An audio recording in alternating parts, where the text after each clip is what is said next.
রহম করো আমি অসহায় ইন্না ফি যালিকা আয়াতিন লিকুল্লি সাব্বারিন শাকুর। আমি অশ্রু ছড়াই অনুতাপে, আশা পুষে রজনীশ পাপে।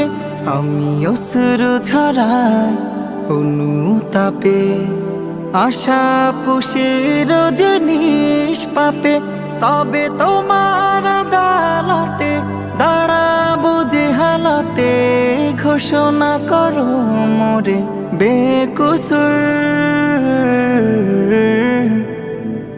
রব্বিগফিরলি ওয়া তুব